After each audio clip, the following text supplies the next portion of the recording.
네, 감사합니다.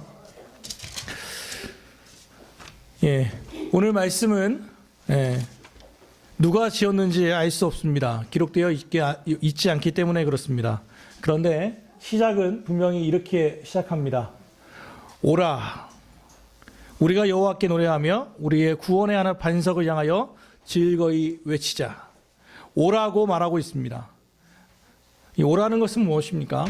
예배를 드리기 위하여 초청하고 있는 것입니다.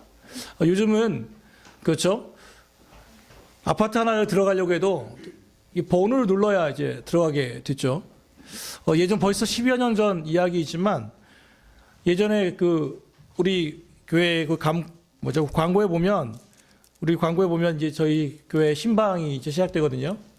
신방이 시작되는데 10여 년 전에 있었던 일입니다.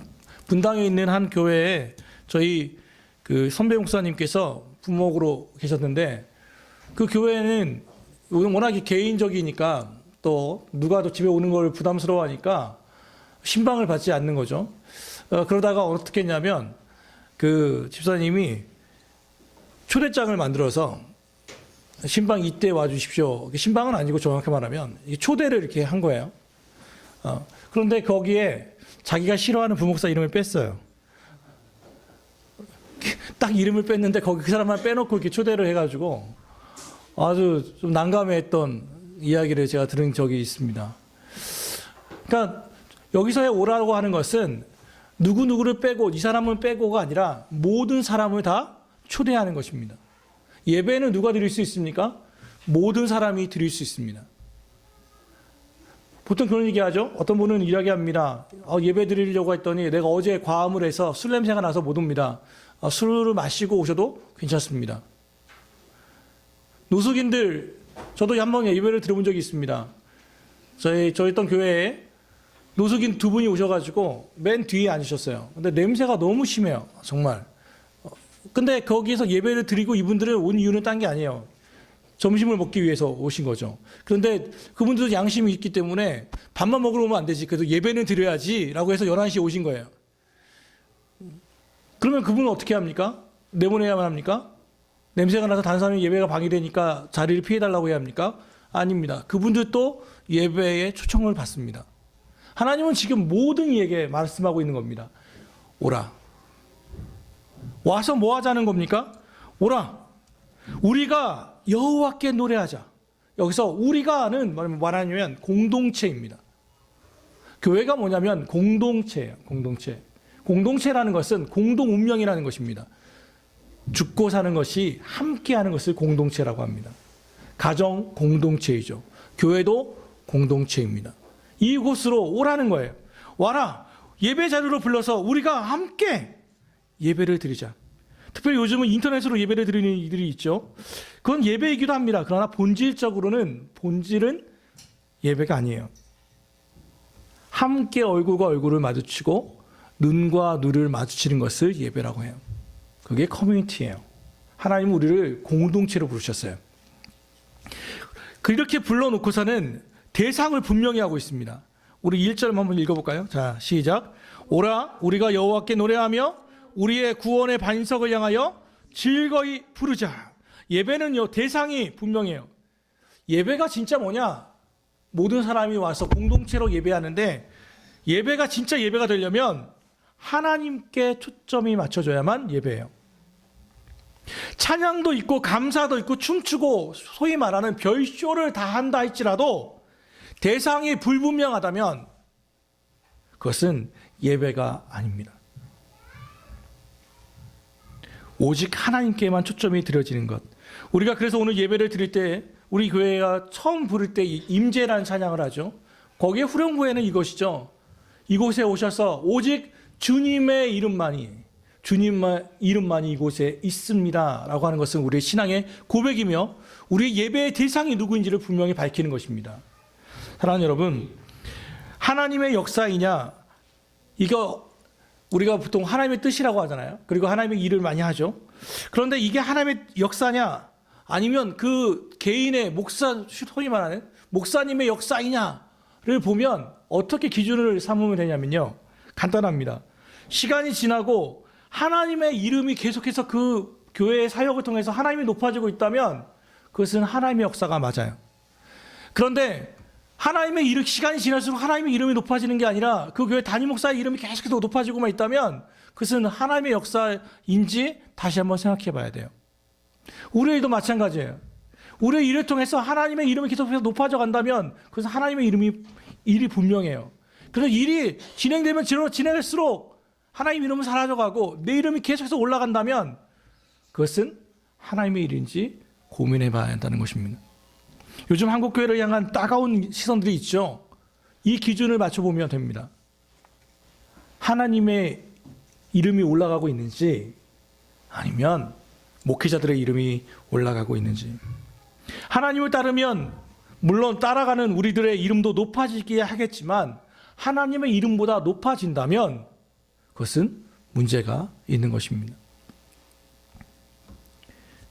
우리가 지난 2017년 올해를 이렇게 생각해 봅시다. 여러분, 하나님의 역사입니까? 여기까지 와 있는 것이 정말 주의 은총입니까? 우리가 숨쉬고 이야기하고 말하는 것, 이것이 정말 하나님의 역사입니까? 바로 금요일 한 목사님의 이야기를 들었습니다. 친구가 나주에 있는 한전에서 일하시는 분이 갑자기 출근을 안 해서 그 부하 직원이가 봤더니 심정지로 돌아가셨다는 이야기를 듣고 황망 중에 3일 동안 장례를 치른 이야기를 들었습니다. 우리의 인생은 참으로 흥망성쇠를 알 수 없다는 생각이 듭니다. 그리고 그 이야기를 들으면서 저에게 드는 생각은 딱 하나입니다. 있을 때 잘하자. 있을 때 참 잘하자. 그리고 내가 지금 살아있는 것도 이야기하는 것도 하나님의 역사이다라는 것을 생각합니다. 운전해 보는 분들은 압니다. 1분 1초만 빠르고 늦으면 대형 사고가 난다는 것을 말이죠. 그런데 그 1초 때문에 살아갑니다. 0. 몇몇 초 늦어서 겨우겨우 살아나는 것. 우리 운전하는 분들은 자주 경험하게 될 것입니다. 하는 순간 어떤 일이 벌어질지 모릅니다. 이곳에 있는 것은, 우리가 지금 이곳에 예배하는 것은 정말 하나님의 은혜입니다. 어떠한 모양이든. 그러면 이제 하나님 앞에 우리가 예배할 때 어떻게 예배하냐, 어떻게 예배하느냐, 하나님은 방법을 분명히 밝히고 있습니다. 오라 우리가 여호와께 노래하며 우리의 구원의 반석을 향하여 즐거이 외치자. 우리가 감사함으로 그 앞에 나아가며 시를 지어 즐거이 그를 노래하자. 노래하자라고 말합니다. 그럼 뭐예요? 찬양하자는 거예요. 찬양하자. 그래서 예배에는 뭐가 필요해요? 찬양이 필요해요. 그럼 찬양이 뭡니까? 노래입니까? 예전에 제가 전임 교육전사 면접을 봤는데요. 목사님이 한양대 작곡가 출신이세요. 얼마나 찬양 잘하시는지 모릅니다. 한 2시간 면접을 봤는데 저보고 마지막에 물어보셨어요. 신전도사는 찬양 잘하나? 물어보셨어요. 저를 아는 분들은 알지만 왜 웃죠? 네. 그래서 그 웃음의 의미를 잘 알고 있습니다. 그래서 제가 이렇게 얘기했어요. 저는 음악은 못하는데 찬양은 잘합니다. 그랬어요. 음악은 잘 못하는데 찬양은 잘합니다. 이게 무슨 말인지 알죠? 우리는 노래는 못할 수 있어요. 박치, 음치일 수 있어요. 그러나 찬양은 잘할 수 있어요. 찬양은 잘할 수 있어요. 그게 찬양이에요. 최용덕 간사의 그 책에 보면 그 나오죠. 간사님이 나가셔서 찬양 집회를 하는데 앞에 있는 청년이 계속해서 자기 뺨을 때리면서 찬양을 하더라는 거죠. 뺨을 막 때려서. 왜 쟤는 이렇게 약간 정신에 문제가 있나라는 생각을 했어요. 왜 맨 앞에 앉아서, 그것도 간사 부담되게, 찬양 인도하는 사람 부담되게 뺨을 때리냐. 그런데 나중에 예배 끝나고 보니까 팔이 없는 거예요. 한 팔이. 외팔이에요. 외팔이에요.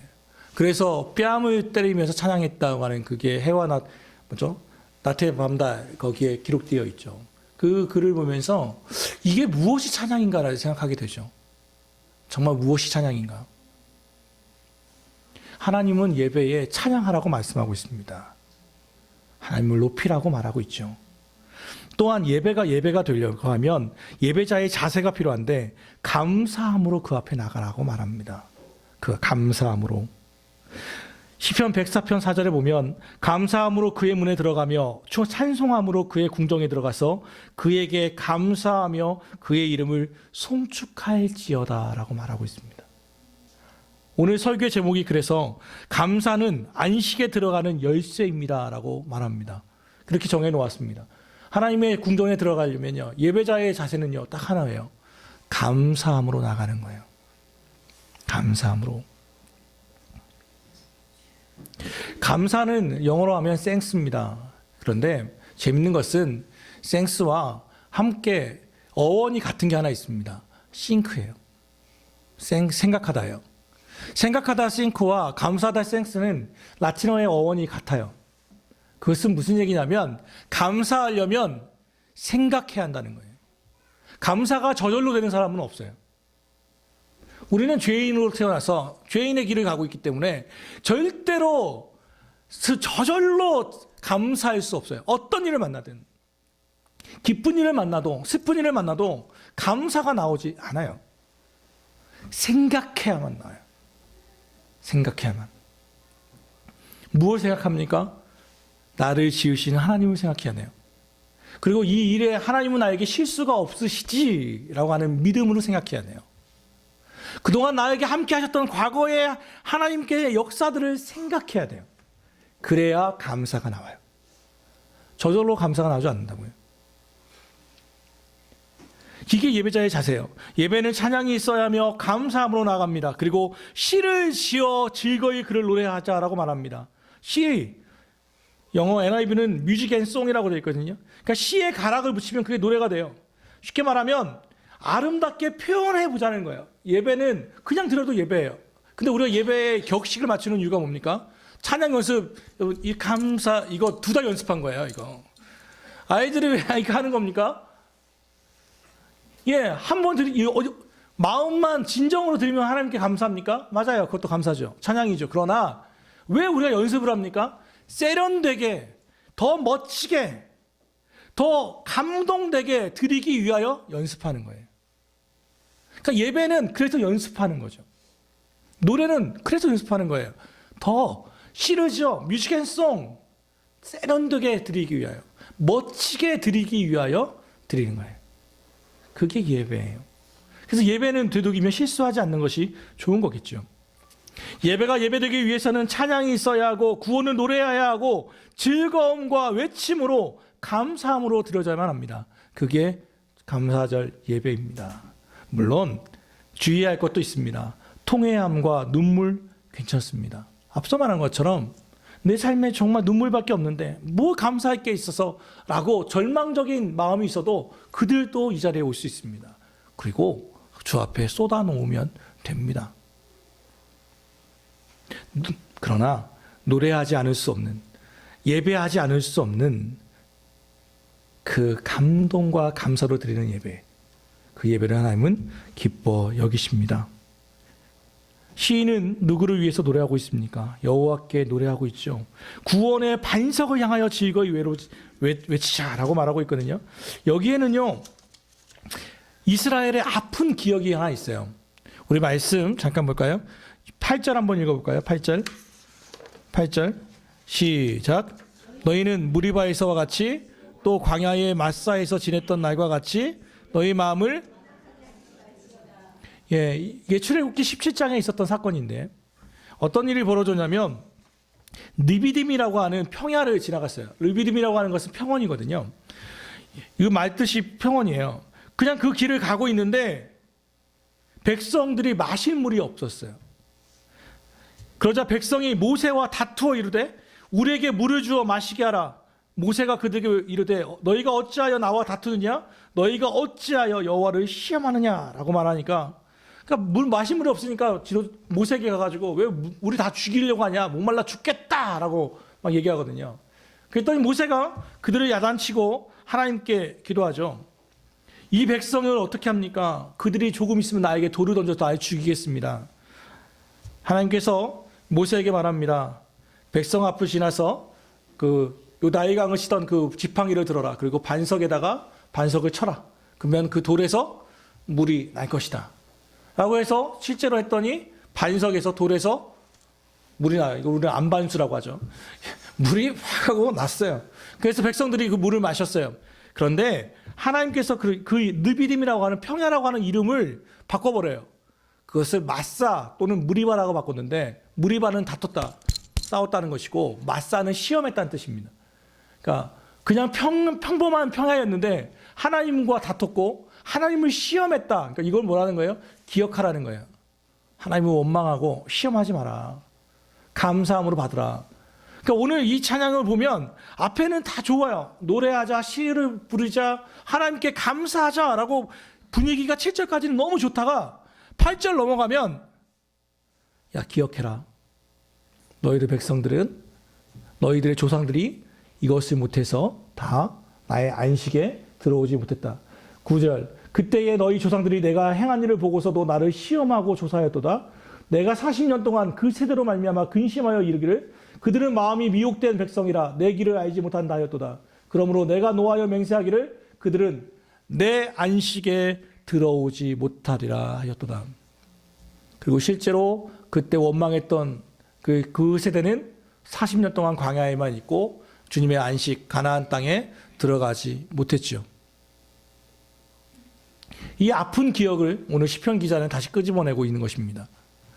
왜 이스라엘 백성이 출애굽을 해놓고서는 정작 가나안 땅에 들어가지 못했느냐? 왜 안식에 들어가지 못했느냐? 원망했다는 거예요. 하나님과 다퉜다는 거예요. 하나님을 시험했다는 겁니다. 과거에 자기에게 하셨던 하나님의 역사들을 잊어버렸기 때문이라고 오늘 시편 기자는 우리에게 말하고 있습니다. 추수감사절을 왜 드립니까? 이 예배는 바로 그것을 생각하는 것입니다. 하나님이 지난 1년 동안 나에게 해주셨던 일이 무엇인지를 기억하는 날입니다. 그게 추수감사절입니다. 저는 부끄러운 이야기를 잠시 해야만 할 것 같습니다. 지난주 금요일이죠. 금요일 성경 모임을 끝내고 돌아오고 있었습니다. 저희 지하철에서 내리고 금능역에서 아파트 사이를 지나오는데 참 막막함이 갑자기 쭉 찾아왔어요. 야, 도대체 어떻게 되려나? 나의 미래는 어떻게 될 것이고 막 하는 이런 불안함이 쫙 갑자기 물밀처럼 이렇게 찾아왔습니다. 목사도 그럴 때가 있습니다. 신령해 보이실지 모르지만 불안함이, 근심이 막 찾아오기 시작했어요. 앞이 보이지 않는다. 그런데 하나님께서 그때는 여러분 원망과 기도의 차이를 아세요? 원망은 나의 불안함과 나의 그 불만을 사람에게 말하면 그게 원망이 되고요. 나의 불안함과 불만을 하나님께 말하면 그게 기도가 돼요. 방향성의 문제예요. 그러니까 불안함을 제가 누구에게 얘기하겠어요? 그러니까 그 길을 오면서 하나님께 기도하는 게 시작하는 거죠. 길이 보이지 않습니다. 앞이 보이지가 않습니다. 하나님 어떻게 살아야 할지 모르겠습니다. 기도하는데 하나님께서 떠올리게 하신 연도가 있어요. 2003년도입니다. 2003년도는 저에게는 특별한 날입니다. 왜냐하면 제가 다니던 회사를 그만둔 날이거든요. 2003년 3월 6일 회사를 그만두고 3월 7일부터 장신대 시험을 준비했던 날입니다. 그 전까지 이렇게 먹고 사는 문제 때문에 이거 내가 돈을 안 벌면 우리가 어떻게 사나라는 그 고민 때문에 사표를 못 내고 있었어요. 물론 하나님의 부르심은 이미 대학교 3학년 때부터 알고 있었지만 먹고 사는 문제 때문에 계속 차일피일 미루고 있었죠. 그런데 2003년 2월 달에 청년부 수련회에 갔다가 장신대 설교학 교수였던 김은용 교수님이 설교를 하시는 가운데 1시간 반 정도 설교하시는데 제가 1시간 동안 그 설교 들으면서 울었던 기억이 있습니다. 설교 내용은 다 간단했어요. 미래에 대해서 내일 일을 왜 걱정하느냐는 이야기였어요. 그리고 그 결단하고 3월 6일 사표를 내놓고 3월 7일부터 공부를 시작했습니다. 저를 도와주겠다고 한 분이 계셨습니다. 그래서 그분도 하나님의 역사시구나. 그분을 믿었습니다. 그러고 나서 집도 샀습니다. 빌라도 하나 크게 사고요. 했어요. 그리고 망했습니다. 어느 순간 그분 연락이 끊기고 나에게 들어오기로 했던 후원금이 다 끊기고 정말 말 그대로 완전 베이스가 마이너스로 돌아서기 시작했습니다. 기억에 2013년 12월 22일을 저는 기억합니다. 장신대 시험을 끝내고 1차 시험을 보고 아내가 있지만 아내가 12월 20일 날 점심을 안 줬습니다. 밥을 안 주셨어요. 되게 치사한 남편이죠. 난 그거 기억해요. 2003년 12월 20일 점심을 안 주셨습니다. 3시가 지났는데 점심을 안 주셨어요. 그래서 얘기했습니다. 왜 밥 안 주냐고. 그랬더니 아내가 쌀이 떨어졌다고 이야기했습니다. 쌀이 없어서 점심을 굶었던 기억이 있습니다. 그래서 그날 바로 알았다고 하고 성경책을 들고 제 서재로 들어갔습니다. 그리고 하나님께 마태복음 6장 33절 말씀을 펴놓고 이야기했습니다. 너희는 먼저 그의 나라와 의를 구하라. 그러면 이 모든 것을 너희에게 더하시리라. 말씀하지 않으셨습니까? 하나님, 이제 이 말씀을 제가 좀 지워야겠습니다. 잘라버리겠습니다. 제가 지금 하나님의 일을 하겠다고 하고 있는데 제가 오늘 점심을 굶었습니다. 쌀이 없답니다. 저는 이 말씀이 살아있지 않다면 저는 이제 말씀을 지우겠습니다. 그렇게 하나님께 기도했습니다. 그때 전화가 왔습니다. 워낙 그 비톡촉 전화가 많아서 웬만하면 전화를 안 받는데 그날은 어떻게 또 받았어요. 받았더니 이제 모교회 주영기 형님이라고 하는 집사님이 전화가 왔어요. 너 뭐하냐고 지금. 그래서 그냥 집에 있습니다. 너 알바 좀 해라. 그 형이 뭐 하셨냐면 천호동에 있는 베이커리 파리바게트에 대리점을 하셨는데 그날 이렇게 크리스마스 24일까지 저 케이크가 워낙 많이 팔리니까 알바가 필요한 거예요. 그래서 제가 생각났다는 거예요. 그래서 저한테 오라고 하는 겁니다. 그래서 그 전화를 받고 갔어요. 도착하니까 한 5시쯤 넘었어요. 그랬더니 형님 하신 말씀, 너 점심 먹었냐? 안 먹었습니다. 5시 넘어서 육개장을 먹었습니다. 그러니까 정확하게 말하면 늦은 점심을 먹은 거죠. 그렇게 먹고 나서 거기서부터 일을 하기 시작했습니다. 그리고 알바를 시작했는데요. 24일까지 알바를 했습니다. 그런데 놀라운 것은 그날, 그러니까 12월 22일이군요. 22일이 또 동지예요. 그래서 일을 하고 11시, 12시쯤에 집에 들어갔더니 쌀이 떨어졌잖아요, 저희 집에. 쌀이 있어요. 어디냐 했더니 저희 어머님이 옆집에 좀 사셨는데 아내가 이렇게 6시 내 고향을 보다 보니까 동짓날이래요, 동짓날. 그래갖고 생각이 나서 시장에 가서 팥죽을 사서 엄마에게 저희 어머니한테 갖다 드렸대요. 그때 어머님이 아무 말도 안 했는데 검은 봉지에다가 쌀을 이렇게 주셨다는 거예요. 그래서 그 쌀을 먹었어요. 그걸로 나서 알바를 하니까 알바비를 또 주더라고요. 또 마침 그때가 어머님 생신이었는데 알바하니까 케이크를 또 주더라고요. 그래서 그 주에 저희가 다니던 모교회가 중국동 교회인데 중국동 교회 목사님께서 전화가 왔어요. 빨리 교회로 뛰어오라고. 갔더니 10kg짜리 구제쌀인가요? 그걸 처음 받아봤어요. 쌀을 10kg를 주시더라고요. 그 다음 주에 누가 20kg의 쌀을 갖다 주셨어요.